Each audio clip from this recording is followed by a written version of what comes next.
Hey everybody, this is Peter with Tabletop Gaming Guild, and today we're going to be taking a look at another role-playing game. Today's role-playing game is Forbidden Lands by Free League Publishing. They recently sent us some copies of their PDFs for the game, and I've been poring over them, learning a little bit about the setting of the game and how it is played. And so we're going to go ahead and take some time together to flip through this PDF of the Player's Handbook to learn a little bit about the setting, the mechanics, and if this is a game that you might be interested in bringing to your table and your players. So let's go ahead and dive right in.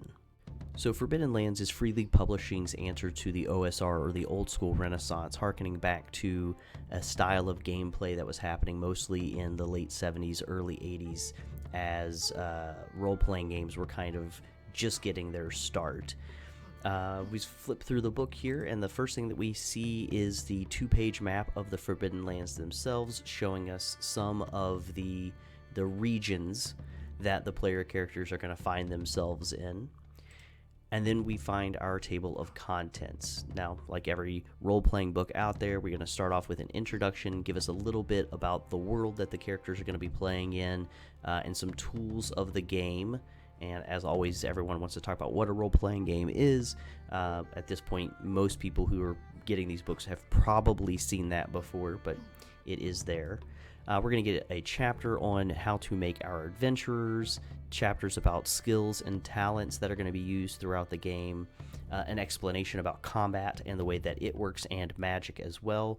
Journeying as well, because journeys are a big part of a hex crawl, which is what this game is. And also some information on building and establishing strongholds for the player characters. So after the table of contents, we get the introduction to the game. And here we find out that you are not heroes sent on missions dictated by others. Instead, you are raiders and rogues bent on making your own mark on a cursed world. You will wander the wild lands, discover lost tombs, fight monsters, and if you live long enough, build your own stronghold to defend. So Forbidden Lands is a hex-based crawler where you are going to be exploring this fantasy world, and you're going to be discovering adventure sites, uncovering secrets of the land, like it said, possibly even building a stronghold yourself. The land that you and your player characters are exploring is called Raven Land, and the book tells us here that it is a ravaged and fragmented kingdom. The area where you grew up is familiar to you, but the rest of the land you know only through stories and tales. During 10 human generations, travelers were devoured by the blood mist, a red and ravenous haze that rose from the ground at night. Very few dared venture outside after nightfall, and fewer still know for certain what lies beyond the horizon. So here we get the idea that the world the players have been in has been cut off from exploration. People are born and live and die in a village, in a town, and they really don't know what lies over the next hill. But now it's been a few years and the blood mist has disappeared, and people who want to finally have the chance to begin to explore the world around them, to see what lies over that next hill, and who lives in those other villagers, what other kind of people and creatures are out there in the world. So the game comes with your character sheets. It also comes with a map and a set of stickers, so that as the map itself has a hex grid on it, and as your players travel from one hex to the next, it will be up to the game master to say what is in that hex, what do the players come across, and then the players will have their opportunity to interact with those things, whether it be a traveling band of orcs, or maybe it is an abandoned dwarven castle. Who knows what it's going to be, but when they get there, they'll interact with it, and you have these stickers that you can put onto your map to show what it is that you've done and keep track of the adventure itself. They even sell extra maps and sticker sets for those who decide that they want to play Forbidden Lands again and again, maybe in other campaigns. So the game also comes with a special set of dice that you can order on Free League's website. You can still use just your regular set of dice if you would like. You're going to need some D6s, D8s, D10s, and D12s possibly. And there's going to be a lot of rolling that's going to be happening in this game, like most role-playing games. And they have a bunch of other things that you can purchase to kind of supplement the game as well. So that is like the setting of the game. You're not heroes, you're wanderers, you're explorers, and you're out here to make a name for yourself and discover the history of the world you call home. The next part of the book is about your adventurer, and this is where you're going to learn how to create a player character in the game of Forbidden Lands. When you're creating your character, the first thing you're going to do is choose what kin you are, and in Forbidden Lands, kin is the word used for ancestries or the people groups that are here in the Forbidden Lands. And you have multiple choices. You can choose humans or elves, half-elves or dwarves, halflings, wolfkin, orc, and goblins. And so each one of those kin give you a key attribute, a kin talent, and some typical professions to choose from, but you are not limited to just those professions. Those are just the typical ones for those kin. Now, the professions that you do have to choose from are druid, fighter, hunter, minstrel, peddler, writer, rogue, and sorcerer. Each one of these professions give you a key attribute, some skills, and then at the bottom of the page below each one you'll see here pride, dark secret, relationships, and gear. Gear, like most role-playing games, this is just the gear that you will start the game off with. Pride is a point of pride for your character. The example that we see here on the page, one of them is nothing scares you as you have seen the world behind the veil. Your pride is going to be a mechanical thing. It's going to be a D12 that allows you, once per session, you can roll that D12 to try to gain some extra successes or better chances at success at the action you are taking. But it does say as well that if you were to roll a 1 on that pride die, that you would lose that pride for the rest of the game and actually have to play a session afterwards without any pride at all, and then the next game after that you would choose a new pride. But mechanically, pride gives you a bit of a role-playing thing, but then also the mechanic of the D12 to hopefully garner some greater success in an action. You also have dark secret and relationships, which are more of a role-playing aspect of your character. How do they react and interact with the other player characters in their group? And then the dark secret is something that you can try to keep to yourself and maybe eventually reveal to the other players in a moment of role-playing as well. So that is choosing your kin and your profession for your character. So once you've chosen your kin and your profession, you're going to choose your age. And the reason you're choosing your age is because you have to use your age to determine how many attribute points you start with at the beginning of the game. And these points are divvied out amongst the 4 attributes: strength, agility, wits, and empathy. And depending on what that score is beside that ability will help determine later how many dice you're rolling for that ability. So if your strength would have a 4, and you make a strength roll, you'll be rolling 4d6s, which gives you a good chance of rolling a success. If you only have a 1, maybe in your wits, then you're just going to be rolling a 1d6, and your chance of success will be lower. After you have distributed your attribute points, there are also your skills, and you'll be getting skill points as well depending on your age. You'll also be getting talents dependent on your age, and you'll be using those points to the same way that you did for the attributes to give those amongst your skills, and then you're going to use your talent points as well when you're picking out your talents. The last thing I want to talk about in creating your character is the ability to grow your characters, and you do that through experience points. But the way that you earn experience points in this game is a little bit different than some of the other games you may have played before, and that is by answering a set of questions to the Game Master at the end of each adventuring session. So the Game Master will ask you these questions, and if you can answer yes, then you will gain an experience point, and those points can be spent later on upgrading some of your skills and talents in the game. So questions might be things like, did you participate in this game session? Obviously you did. Everybody at least gets 1 experience point for just being there. But then there are questions like, did you travel through at least 1 hex on the game map that you had not visited before? And did you activate your pride or suffer from your dark secret? Did you find any treasure? And again, as you answer those questions, you will be given points of experience, and then you will use those points to upgrade your skills and talents, which we'll be talking about here next.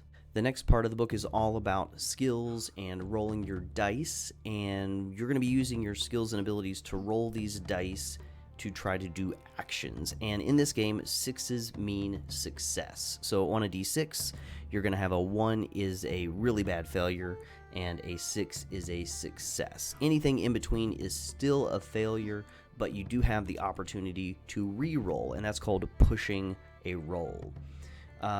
There are custom dice in this game, so there are d6s, d8s, d10s, and d12s. d6s are going to be what you're rolling most of the time, but you will have the possibility of rolling those higher numbered dice, and the reason you want to be able to do that is because if you get to roll the higher numbered dice, there are more possible successes on those dice, and that's shown here on page 50. We see here that a d8 gives you a success on the 6 side and the 7 side, but if you roll a d8, you would get 2 successes. And on the d10, you have more chances for a single, a double, or possibly even a triple success.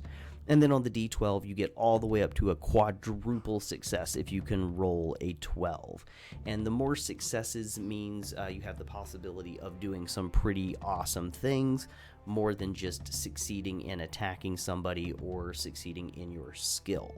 So that is what you're going to be doing with the dice. There are some special dice that you can purchase specifically for this game that will show you the little crossed swords symbol that means success. But if you don't have the money to purchase that special set, or you don't get the if you want more sets than what you have from the starter set, you can mix in just some regular d6s, 8s, 10s, and 12s, and just refer to a chart like this to see how many successes you would possibly get. There are 16 skills in the game, and each skill looks back at one of the attributes. So whenever you take an action and you're told which skill you will be rolling for that action, you're going to be rolling the number of d6 for that skill as well as the number of d6 for that attribute. So you're going to get a good chance of rolling multiple dice, which gives you that better chance of rolling the success. But like I said a moment earlier, there's also the possibility of pushing a roll. Now, if you roll a skull or a 1, then you can't roll those again. If you roll the crossed swords or a 6, you don't want to re-roll those, but you do have the option to go ahead and re-roll your dice, and when you push the roll, if you succeed, that's great. That gives you more successes, or you get a success finally. But if you roll more 1s or skulls, those are going to start to do damage to your abilities, whichever ability it is that you are using for the roll at hand. And that damage that you get will also give you something called willpower points. And we're going to look more into willpower points later, because those are used specifically a lot when you are doing magic, but they're used at other places as well in the game. The next part of the book talks about talents. So as adventurers in Forbidden Lands, you work towards a common goal, but you also need to find your own niche, something no one else can do. Such tricks and abilities are called talents, and talents can change how you use skills, how you recover from damage, or allow you to do things that would be impossible for others. Now, everybody has starting talents that they're going to get from their kin, their profession, and age. But there are 3 kinds of talents. There are kin talents, profession talents, and general talents. And it says here that kin and profession talents are more powerful than the general talents, but they require that you spend, what we talked about a moment ago, willpower points. And again, you gain those willpower points by pushing dice rolls. So there's this little bit of a tug of war that's happening here, where you know that when you push a roll, you have the chance of success, but that also there's more chance of failure. And if you fail with a skull or a 1, you're going to take some damage. But as you take that damage, you also gain willpower points that you can start to use towards the talents that you have, whether that be a general talent or one of your professional or kin talents.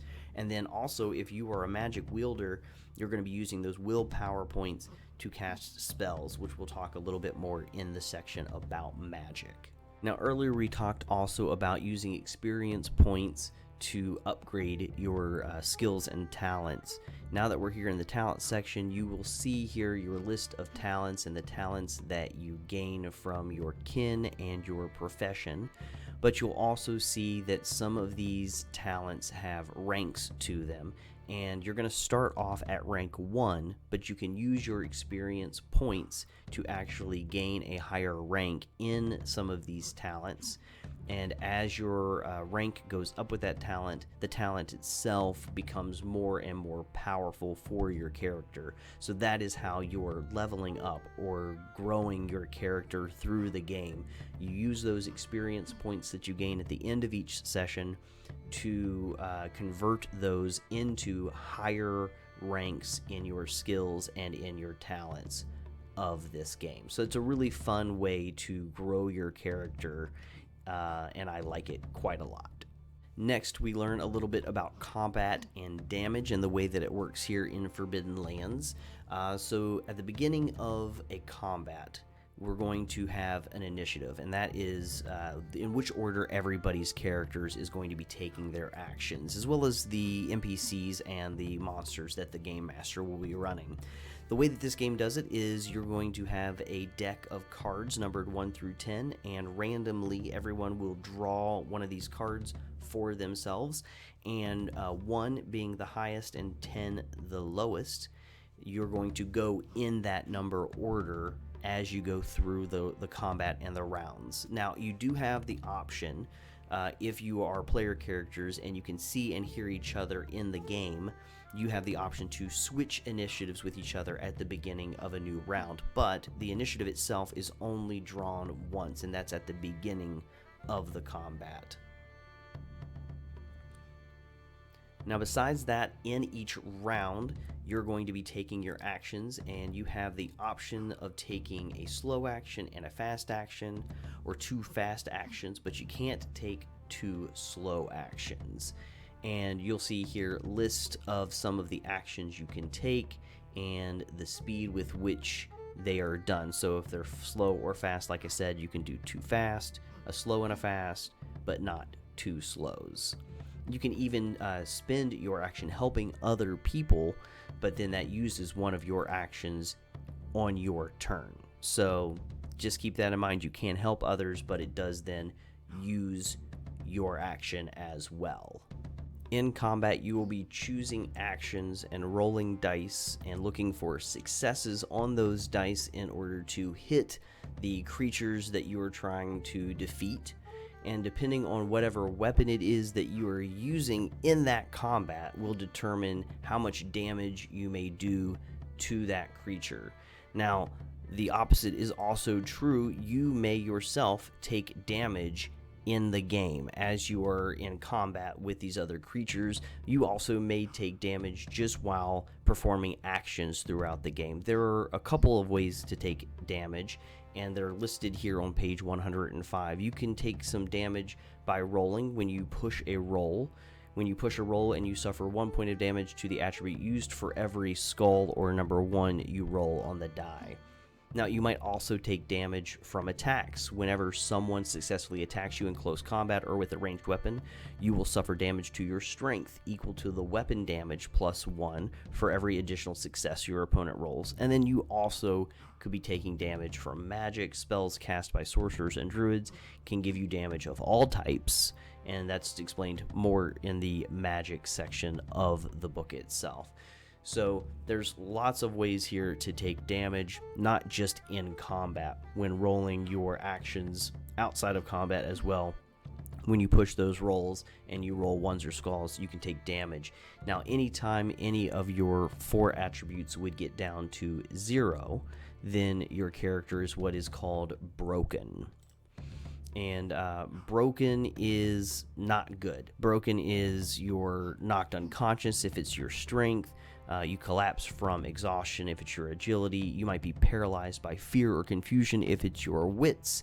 And if it's your empathy, you break down in despair or self-pity. And each one of those has the possibility of also especially your strength or your wits, on rolling on one of the critical injury charts that are later in the book as well. And so being broken in your strength and your wits can be really, really bad, with even the possibility of possibly your character dying from a critical injury. So there are definite ways to take damage, to become broken, and you will have to roll up a brand new character for this game. The next section of the book that we want to take a look at is about magic, and this section tells us that magic is a wild and unreliable force that can manifest itself in many ways. There are no schools of magic. Instead, knowledge is transferred from master to apprentice in a number of broad categories called disciplines, and there are 7 disciplines in the Forbidden Lands core game, 4 of sorcery and 3 of druidic magic. Every discipline is linked to a specific talent that is a prerequisite to be able to cast spells within each discipline. So like we were saying earlier with those willpower points, you're going to be using those to cast spells, and your spells have rankings to them as well. So rankings from 1 to 3. And this little section here tells you about those rankings and casting spells and how you do that. So it tells you here that casting a spell is generally a slow action in combat, but there are also some so-called power words that are fast actions. And you're going to be spending willpower points to cause the effects of those spells. So again, those willpower points that you're gaining from failing other actions and taking damage possibly will then be turned around and utilized in casting the spells that you wish to cast. Here is a chart showing you some of the mishaps that can happen when casting magic. And then also we have a list of general spells available and their rankings, and how you can grow those spells as well throughout the game. So there's quite a few spells here listed. Tells you their rank, their range, maybe their duration, and any ingredients you might need to cast those spells, as well as then a little paragraph or so about what it is that spell does for you in the game. And that is magic in Forbidden Lands. Again, it is something that is supposed to be difficult and challenging. Magic is dangerous and unwieldy, but can do some pretty awesome things. That little tug of war that's happening between the fact that you need willpower points to make them, to be able to cast them, but to get willpower points, you have to also take damage, is pretty interesting. Now remember, a really big part of Forbidden Lands is the idea that this map is blank. You are traveling in a world that you don't really know all that well because of the blood mist that had been laid over the land and stopping people from traveling, but now that has lifted and you're discovering all these brand new places. And so part of the book here that we're going to discuss now is journeys, because as you travel around from hex to hex, you're going to be finding new things. And the Forbidden Lands are divided into 10 types of terrain, and each hex on the map has a certain type of terrain that is used to determine how difficult it is for you to move in that hex, as well as what kind of random encounters might be faced in that hex. The 10 types of terrains, you have plains and forests, dark forest, hills, mountains, high mountains, lakes and rivers, marshlands, quagmires, and ruins.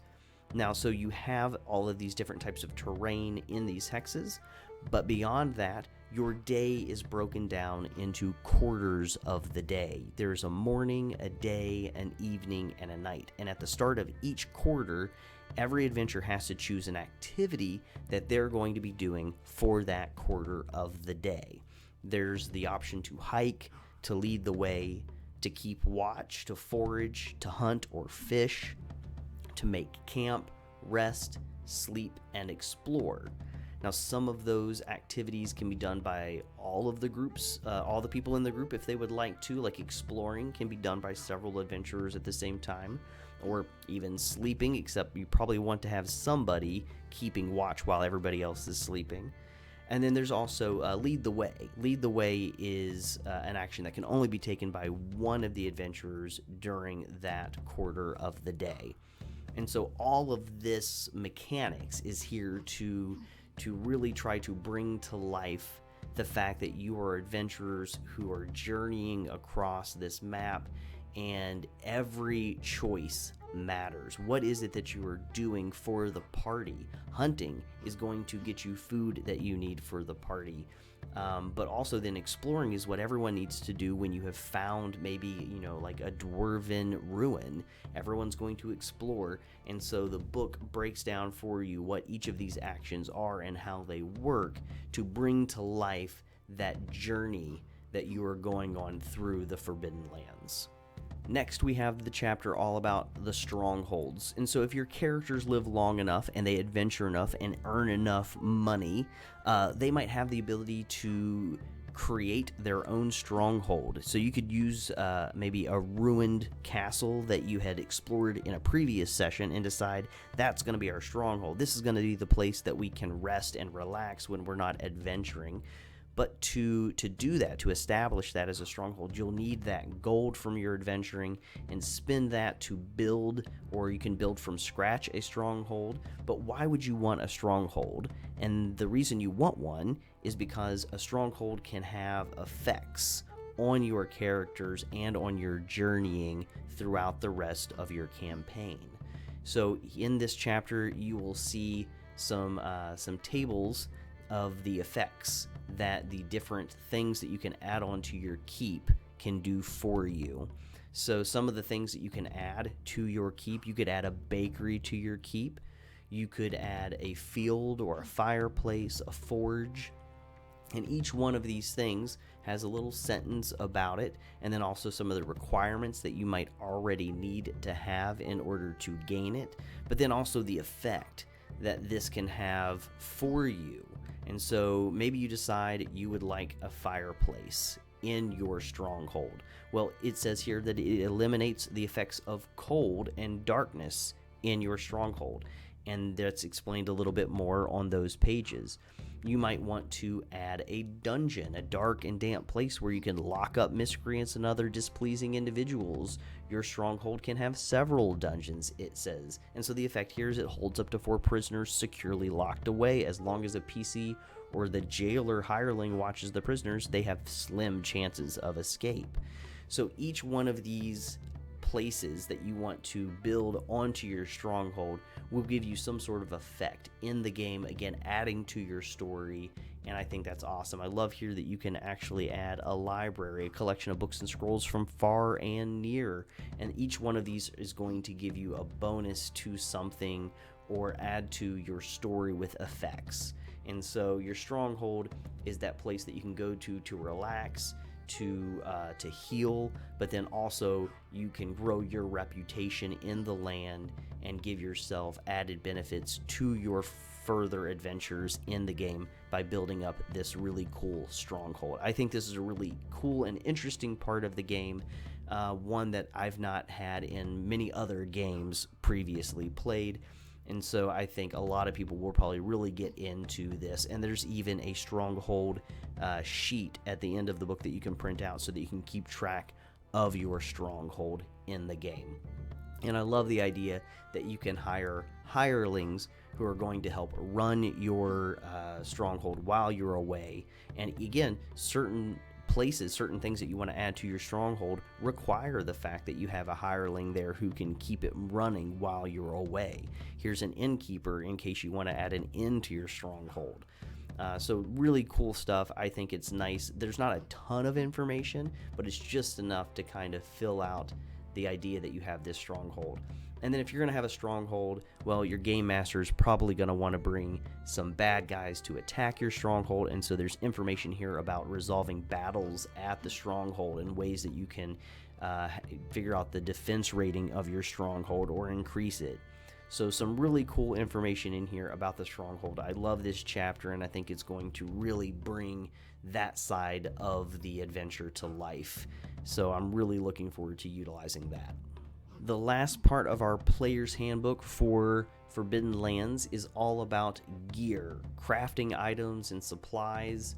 And so you're just going to see here some list of some of the items that you might have, how much they cost, materials that you might need if you want to craft them yourself, all sorts of different things here in this section. All of your weapons are going to be here as well. I'm going to go ahead and change this to a 2-page view so you can see these tables a little bit better. But you're going to see here your melee weapons and ranged weapons, your shields and armor, clothes, means of transportation, all sorts of stuff are here, including even the raw materials that you might be mining or crafting as well. So you have all of those, as well as then the critical injuries charts from slashing wounds or blunt force, stab wounds, and others. You can even have critical injuries again for horror as well. And if you end up needing to roll on the critical injuries charts, this is where they are, and these are D66 charts. So you're going to actually be rolling tables. You're going to be rolling 2 D6s, and the first one is your tens number, and the other one is your singles number, and that will create your D66. And so these, if you're going to die in this game, part of that could come from these critical injuries charts right here at the end of the book. Last couple things, you have your character sheet that is printable here at the back of the book, as well as your Stronghold sheet also. And everybody, that is the player's handbook for Forbidden Lands. Now, having never run or played in a hex grid based adventure style game before, I'm really excited to see this in action.